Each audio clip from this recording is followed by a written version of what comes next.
Hello, નમસ્કાર વિદ્યાર્થીઓ.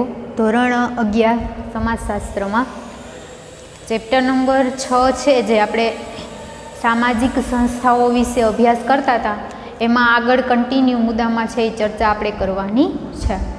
તો સામાજિક સંસ્થાઓની વ્યાખ્યા, એના લક્ષણો, એનો અર્થ, આ બધું આપણે જોયું. ત્યારબાદ સામાજિક સંસ્થાઓમાં કોનો સમાવેશ થાય એ પણ આપણે જોયો. કુટુંબ છે એનો સામાજિક સંસ્થામાં સમાવેશ થાય. પછી લગ્ન સંસ્થા છે, બીજી અલગ અલગ સંસ્થાઓ સામાજિક સંસ્થાઓમાં સમાવેશ છે એ કરવામાં આવતો હતો. એ આપણે છે એ જોયું.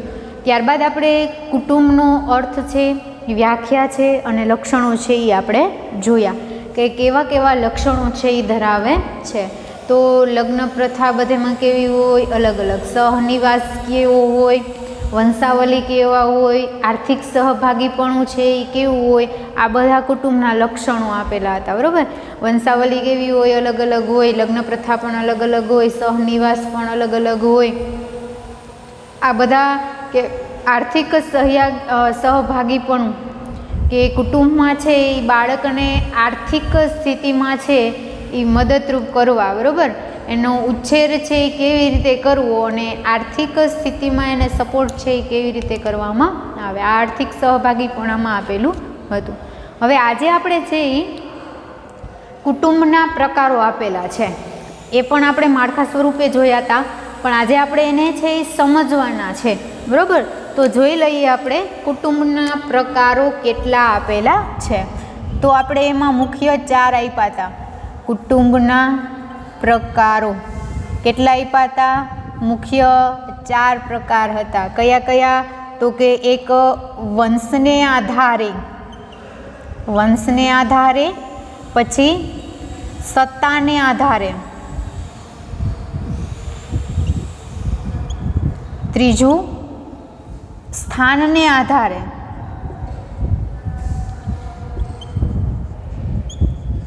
અને ચોથું સહનિવાસને આધારે.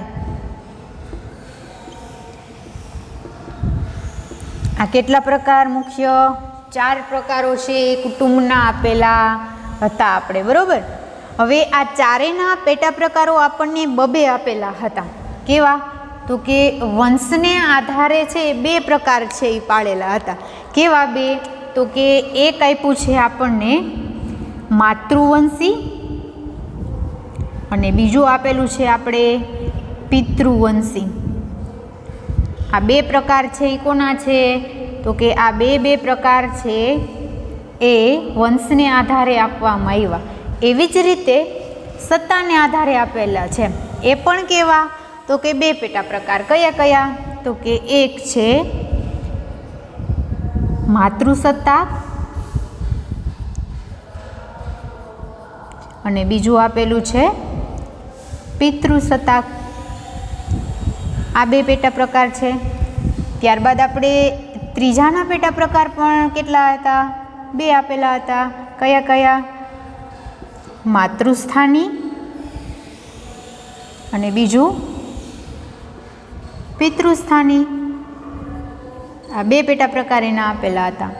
સહનિવાસને આધારે પણ 2 આપેલા હતા પેટા પ્રકાર. બરાબર. કયું? એક છે એ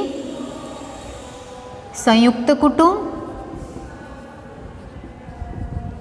અને બીજું આપેલું હતું વિભક્ત કુટુંબ. બરાબર. આ બધાના પેટા પ્રકાર આપણને કેટલા? 2 પેટા પ્રકાર છે એ આપેલા હતા. એટલે કુટુંબના મુખ્ય કેટલા પ્રકારો આપ્યા આપણને? 4. કયા કયા? વંશને આધારે, સત્તાને આધારે, સ્થાનને આધારે અને સહનિવાસના આધારે. બધેના 2 પેટા પ્રકાર એકદમ સહેલા યાદ રાખવા. વંશને આધારે માતૃવંશી ને પિતૃવંશી, સત્તાને આધારે પણ 2 માતૃસત્તાક અને પિતૃસત્તાક, સ્થાનને આધારે પણ કેટલા? 2 માતૃસ્થાની અને પિતૃસ્થાની, ને સહનિવાસને આધારે પણ 2. કયા કયા? એક સંયુક્ત કુટુંબ અને બીજું વિભક્ત કુટુંબ. આ 4 પેટા પ્રકાર, 4 એના મુખ્ય પ્રકારો, અને બધેના 2 પેટા પ્રકારો આપણને જોયા હતા. હવે આજે આપણે છે આ પેટા પ્રકાર વિશે છે એ સમજવાનું છે. એટલે એમાં સૌ પ્રથમ આપણને આપ્યું છે માતૃવંશી. માતૃવંશી કુટુંબ છે એ કોને કહેવામાં આવે? તો કે માતૃવંશી કુટુંબમાં બાળકનો જન્મ થાય ત્યારે બાળકના નામની પાછળ છે એ કોનું નામ લગાડવામાં આવે? માતાનું નામ છે એ લગાડવામાં આવે, જેને માતૃવંશી કહેવામાં આવે. પછી પિતૃવંશી કોને કહેવાય? તો કે બાળકના નામની પાછળ છે એ શું આવે? પિતાનું નામ છે એ લગાડવામાં આવે, એને શું કહેવાય? પિતૃવંશી છે એ કહેવામાં આવે. એટલે માતૃવંશી છે એમાં વારસામાં પણ છે એ શું હોય? તો કે સ્ત્રીઓને માતા તરફથી જ છે એ બધી જ સત્તાઓ છે એ મળતી હોય. અને પિતૃવંશીમાં તો કે પિતા તરફથી બધું મળતું હોય, એટલે બાળકના નામની પાછળ છે એ પિતાનું નામ લગાડવામાં આવે, એને શું કહેવાય? પિતૃવંશી કહેવાય. બરાબર? એટલે વંશના આધારે બે, માતૃવંશી અને પિતૃવંશી. માતા બાળકના નામની પાછળ માતાનું નામ લગાડવામાં આવે, માતૃવંશી. અને પિતા તરફથી જે બધું મળતું હોય નામ પાછળ પિતાનું લગાડવામાં આવે તો પિતૃવંશી. અને આજે લગભગ બે લગાડવામાં આવે, માતા અને પિતા બંનેનું નામ છે એ લગાડી શકાય છે. એટલે આ તો વંશના આધારે બે પ્રકારો. સત્તાના આધારે કેટલા આપ્યા? બે પ્રકારો, માતૃસત્તાક અને પિતૃસત્તાક. હવે માતૃસત્તાક કોને કહેવાય? તો કે જે કુટુંબમાં માતાને સર્વોચ્ચ ગણવામાં આવતું હોય, એટલે સ્ત્રી છે એને બધી સત્તા છે એ કોના હાથમાં હોય? સ્ત્રીના હાથમાં હોય. એટલે સામાજિક ક્ષેત્રે, આર્થિક ક્ષેત્રે, બધા ક્ષેત્રમાં છે એ સ્ત્રીને સૌથી ઊંચો હોદ્દો છે એ આપવામાં આવતો હોય, કે જ્યાં સ્ત્રીની સત્તા છે એ ચાલતી હોય, કે જેમાં સ્ત્રીને છે લગ્ન પછી પણ માતાના ઘરે રહી અને માતા પિતાના વારસામાંથી પણ વારસો છે એ સ્ત્રીને આપવામાં આવતો હોય. અને શું કહેવાય? માતૃસત્તાક છે એ કહેવામાં આવે છે.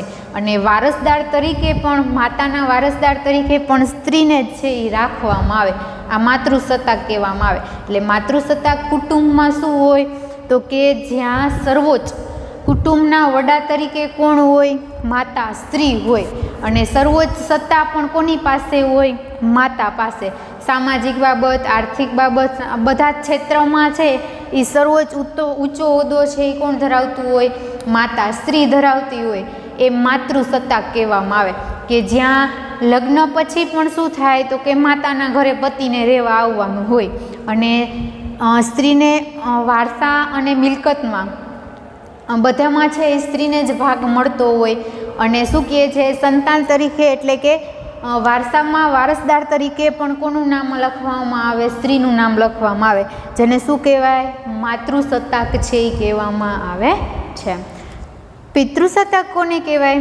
તો કે જ્યાં છે કુટુંબમાં છે એ સૌથી સર્વોચ્ચ વડા તરીકે કોને આપવામાં આવતું હોય સ્થાન? પિતાને આપવામાં આવે. સામાજિક ક્ષેત્ર, આર્થિક બાબતોમાં, બરાબર, ગમે તે ક્ષેત્રમાં કે ગમે તે સ્થાનમાં છે એ પિતાને સૌથી ઊંચું સ્થાન છે એ આપવામાં આવતું હોય, જેમાં પુત્ર સંતાનને વારસદાર તરીકે છે એ રાખવામાં આવે.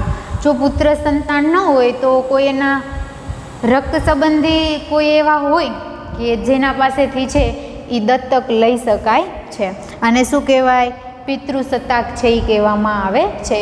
કે જ્યાં બધે છે એ પિતાનું જ સ્થાન છે એ હોય. એટલે સત્તા બધી કોના હાથમાં હોય? પિતાના, પુરુષના હાથમાં હોય. એટલે પુરુષ સંતાનને જ છે એ વારસદાર તરીકે રાખવામાં આવે. જો પુરુષ સંતાન છે એ ન હોય તો બીજા કોઈ એના સંબંધી, એના રક્ત સંબંધી હોય, એ કુટુંબમાંથી કોઈ એકને દત્તક છે એ લેવામાં આવે છે. આ શું થયું? પિતૃસત્તાક છે એ કહેવામાં આવે છે. એટલે માતૃસત્તાક અને પિતૃસત્તાક, માતૃવંશી અને પિતૃવંશી. ત્યારબાદ આપણે સ્થાનને આધારે બે પ્રકાર આપ્યા છે, બરાબર, જેમાં માતૃસ્થાની અને પિતૃસ્થાની કોને કહેવામાં આવે? તો આપણે ખબર જ છે, સ્થાન એટલે ત્યાં. તો કે માતૃસ્થાની કે જે કુટુંબમાં સ્ત્રી લગ્ન પછી પણ ક્યાં? માતાના ઘરે રહેતી હોય, બરાબર, કે જ્યાં લગ્ન પછી પતિને પણ માતાના ઘરે રહેવા આવવાનું હોય, એ શું કહેવાય? માતૃસ્થાની છે એ કહેવામાં આવે. કે જ્યાં છે એ સ્ત્રીઓનું છે એ સંચાલન ચાલતું હોય. આવું છે એ કેમાં? તો કે આદિમ જાતિમાં અમુક જ્ઞાતિઓ છે ત્યાં હજી શું છે? માતૃસ્થાની છે એ ચાલે છે. એટલે માતૃવંશી ને માતૃસત્તાકને આધારે માતૃસ્થાની, માતૃસ્થાનીમાં શું હોય તો કે માતૃવંશી હોય ને માતૃસત્તાક જ હોય, કે જે આ વંશ પણ છે એ બાળકના નામની પાછળ માતાનું નામ લગાડવામાં આવે. અને એ કુટુંબમાં છે શું હોય તો કે માતા જ છે એ સર્વોચ્ચ સત્તા છે એ ધરાવતી હોય, અને સ્થાન પણ ક્યાં તો કે માતાના ઘરે જ હોય. વારસદારમાં પણ શું હોય તો કે મિલકતમાં, વારસદારમાં બધેમાં છે એ કોનું નામ હોય, સ્ત્રીનું નામ જ છે એ લખવામાં આવે છે, કે જેને માતૃસ્થાની કહેવામાં આવે, કે માતાના ઘરે જ રહેવાનું હોય. એવી રીતે પિતૃસ્થાની કોને કહેવામાં આવે તો કે પિતૃસ્થાની છે કે જ્યાં લગ્ન પછી છે ક્યાં હોય, પતિના ઘરે રહેવાનું હોય, એને શું કહેવાય પિતૃસ્થાની. કે જ્યાં પિતૃવંશી અને પિતૃસત્તાક હોય, કે બાળકના જન્મ પછી નામની પાછળ છે એ પિતાનું નામ આવે. પછી સત્તા છે જ્યાં શું હોય કે પિતા જ છે એ બધું સર્વોચ્ચ સત્તા છે એ ધરાવતા હોય, એ શું હોય પિતૃસ્થાની છે એ કહેવામાં આવે છે.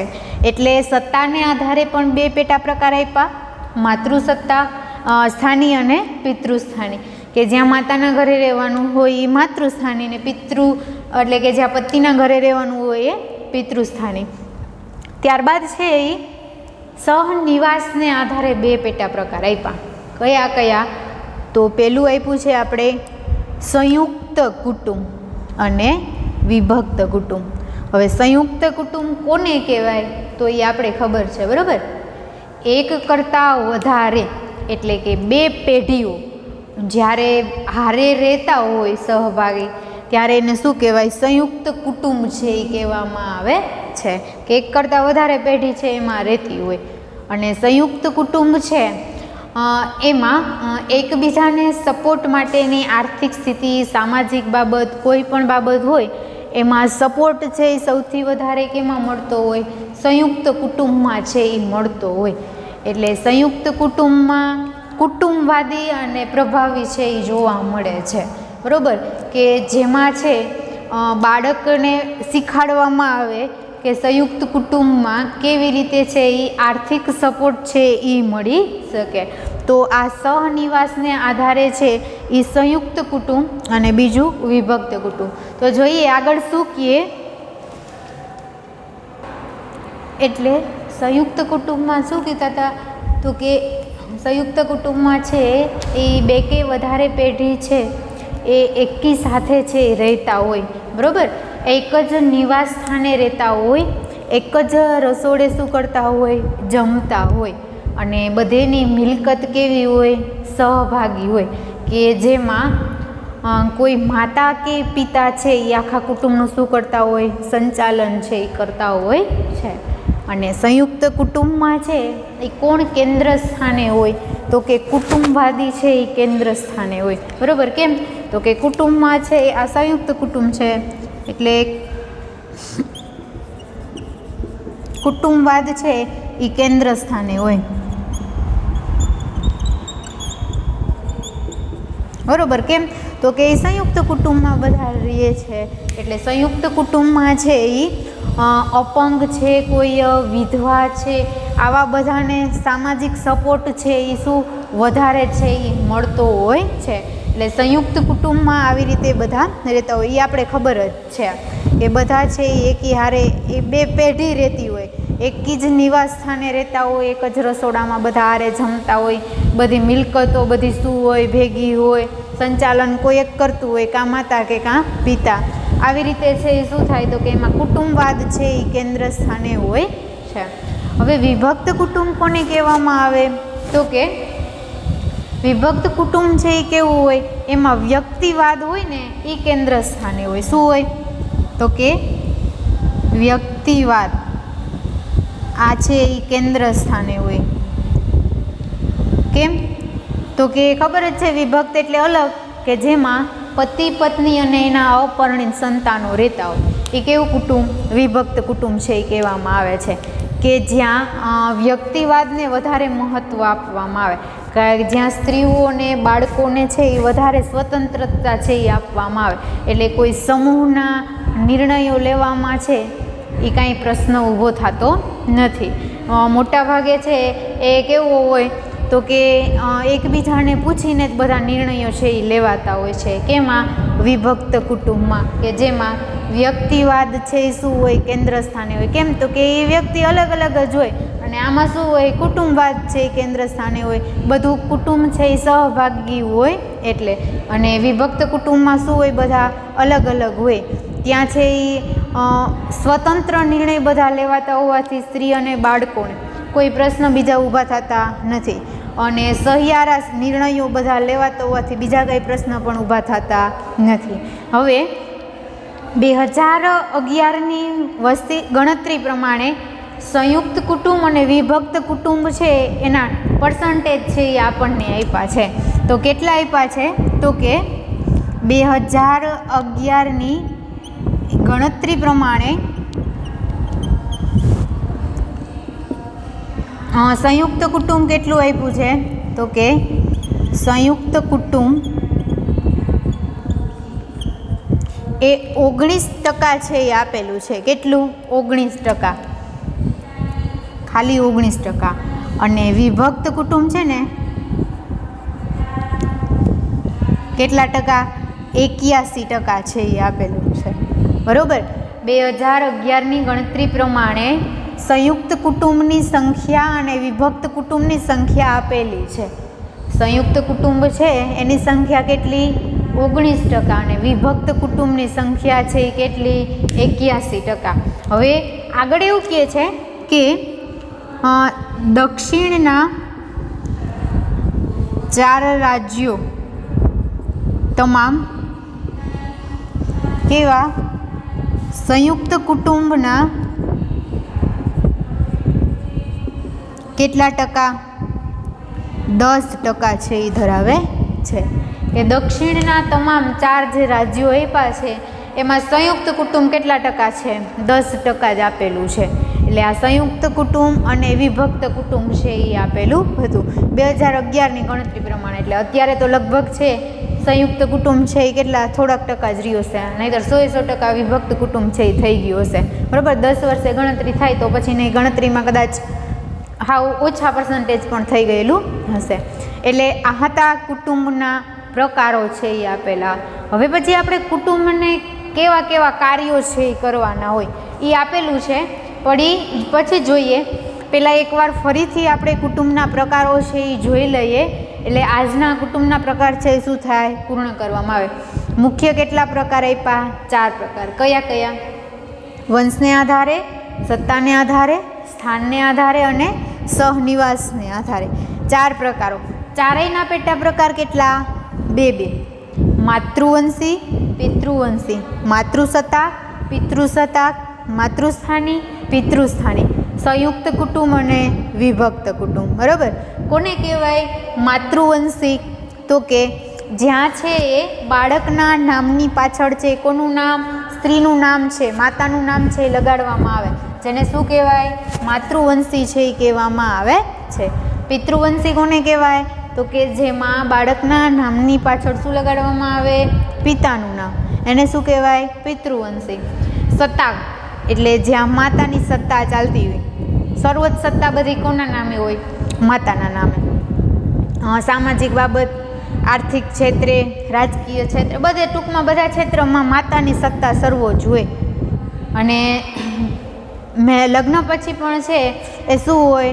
તો કે માતાના ઘરે જ છે એ સ્ત્રી છે એ રહેતી હોય. બરાબર. એટલે પતિ છે એ ક્યાં આવે? સ્ત્રીના ઘરે છે એ રહેવા માટે આવે.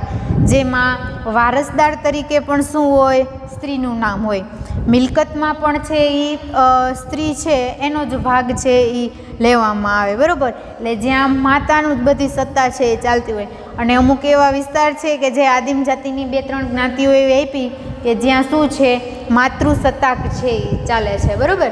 પછી પિતૃસત્તાક કોને કહેવાય? તો કે જ્યાં છે એ કુટુંબમાં છે એ પિતાને સર્વોચ્ચ ગણવામાં આવતા હોય. બરાબર. બધું સામાજિક ને આર્થિક ક્ષેત્રે બધે કેમાં પિતાનું નામ હોય.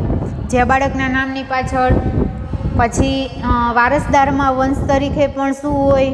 પુરુષ છે એનું જ નામ, સંતાનમાં પુરુષ હોય એનું જ નામ છે લખવામાં આવે. જો સંતાનમાં પુરુષ ના હોય તો એના રક્ત સંબંધી કોઈ હોય એને એક દત્તક છે એ લેવામાં આવે કે માં પિતૃસત્તાકમાં છે એ આવું બધું હોય. માતૃસ્થાનીમાં તો કે જ્યાં લગ્ન પછી માતાના ઘરે જ રહેવાનું હોય અને પતિ છે એ ક્યાં આવે માતાના સ્ત્રીના ઘરે છે એ રહેવામાં આવે. વારસદારમાં છે ને માતાનો બધી જ મિલકત છે એ આપવામાં આવે. કોને? સ્ત્રીને. એને માતૃસ્થાની કહેવામાં આવે. જ્યાં માતૃવંશી ને માતૃસત્તાક હોય ત્યાં માતૃસ્થાની હોય. બરાબર કે માતાનું જ બધું વંશમાંય માતાનું જ નામ લખવામાં આવે. પછી સત્તાય બધી માતાના નામે સ્ત્રીના નામે હોય અને સ્થાન પણ ક્યાં? માતાના નામે, એટલે કે માતાના જ ઘરે રહેવામાં આવતું હોય એ માતૃસ્થાની. પિતૃસ્થાની એટલે પિતાના ઘરે. લગ્ન પછી પતિના ઘરે રહેવામાં આવે ને શું કહેવાય? પિતૃસ્થાની છે. એટલે બધી જ્ઞાતિમાં અલગ અલગ આધારે આપેલા છે. ક્યાંય શું કહેવાય વંશને આધારે માતૃવંશથી ચાલતું હોય, ક્યાંય સત્તાને આધારે માતૃસત્તા કે પિતૃસત્તા ચાલતું હોય, સ્થાનને આધારે અમુક જ્ઞાતિ કે અમુક છે સમુદાય કે જ્યાં પિતૃસ્થાની ચાલતું હોય ને માતૃસ્થાની છે એ ચાલતું હોય. બરાબર. ત્યારબાદ આપણે સહનિવાસને આધારે બે પ્રકારો આપ્યા હતા. શું? સંયુક્ત કુટુંબ અને વિભક્ત કુટુંબ. સંયુક્ત કુટુંબમાં શું હોય તો કે બે પેઢીઓ, એક કરતાં વધારે પેઢીઓ એક જ નિવાસ સ્થાને રહેતી હોય, એક જ રસોડે બધા ભેગા જમતા હોય. મિલકતો પણ બધી કેવી હોય? સહિયારી હોય છે. અને જ્યાં કેન્દ્ર સ્થાને શું હોય? કુટુંબવાદ હોય કે જ્યાં બધા જ ભેગું બધું ચાલતું હોય એને શું કહેવાય? સંયુક્ત કુટુંબ. એ આપણે બધાને ખબર જ છે. અને વિભક્ત કુટુંબ કે જ્યાં પતિ પત્ની અને એના અપરિણિત બાળકો રહેતા હોય, જ્યાં અલગ, જેમાં શું હોય? વ્યક્તિવાદ છે એને કેન્દ્ર સ્થાને છે એ માનવામાં આવે. આમાં બધા નિર્ણયો કેવા હોય? વ્યક્તિવાદ હોય. એટલે બાળક અને સ્ત્રીના બધાના નિર્ણયો સ્વતંત્ર લેવાના હોવાથી આમાં બીજા કંઈ પ્રશ્ન છે એ ઉદ્ભવતા નથી. એટલે વિભક્ત કુટુંબમાં વ્યક્તિવાદ છે એ કેન્દ્ર સ્થાને રાખવામાં આવે. ગણતરી આપણે 2011ની આપી. વિભક્ત કુટુંબ અને સંયુક્ત કુટુંબ કેટલા ટકા આપ્યા? સંયુક્ત કુટુંબ છે એ 19% છે અને વિભક્ત કુટુંબ કેટલું? 81% જ આપેલું છે. અને દક્ષિણના તમામ 4 રાજ્યો જે આપ્યા છે એમાં સંયુક્ત કુટુંબ છે કેટલા ટકા? તો કે ખાલી 10% જ સંયુક્ત કુટુંબ રહ્યું. અને આ પણ કેટલું? 19% જ આપેલું છે. એટલે વિભક્ત કુટુંબ કેટલા? 81% છે એ આપેલું છે. એટલે આજે આ શું આપેલા હતા? આપણે કુટુંબના પ્રકારો શું કરીએ આપણે અહીંયા પૂર્ણ છે એ કરવામાં આવે. હવે પછી કુટુંબના કેવા કેવા કાર્યો હોય ને કેવા કેવા લક્ષણો આપણે જોઈ લીધા. બરાબર. એના પ્રકારો એ જોઈ લીધા. હવે પછી કુટુંબને કેવા કેવા કાર્યો કરવાના હોય. અને આ કુટુંબ શું છે તો કે સામાજિક એક સંસ્થા છે. બરાબર. જ્ઞાતિ સંસ્થા છે, કુટુંબ સંસ્થા છે, લગ્ન સંસ્થા છે. આ બધી અલગ અલગ સંસ્થાઓ છે જે બાળકને જન્મથી છેલ્લે સુધીમાં બધેમાં મહત્ત્વની ભૂમિકા છે. એ સામાજિકીકરણ કરવામાં બાળકને શું આપે છે? મહત્ત્વનો ફાળો છે એ આપે છે. એટલે આ શું આપ્યા હતા આપણને? પ્રકારો. એટલે આજનો આપણો જે આ ટોપિક હતો એ આપણે શું કરીએ? પૂર્ણ છે એ કરીએ. એટલે હવે પછીના લેક્ચરમાં આપણે કુટુંબ છે એના કાર્યો છે એ જોવાના છે કે કેવા કેવા કાર્યો છે એ કુટુંબ છે એ બાળકને સપોર્ટ કરવા માટે અથવા તો સામાજિક સંસ્થા તરીકે કાર્ય કરતા હોય ત્યારે એ કેવા કેવા કાર્યો કરી અને મહત્ત્વની ભૂમિકા છે એ ભજવે છે. ઓકે.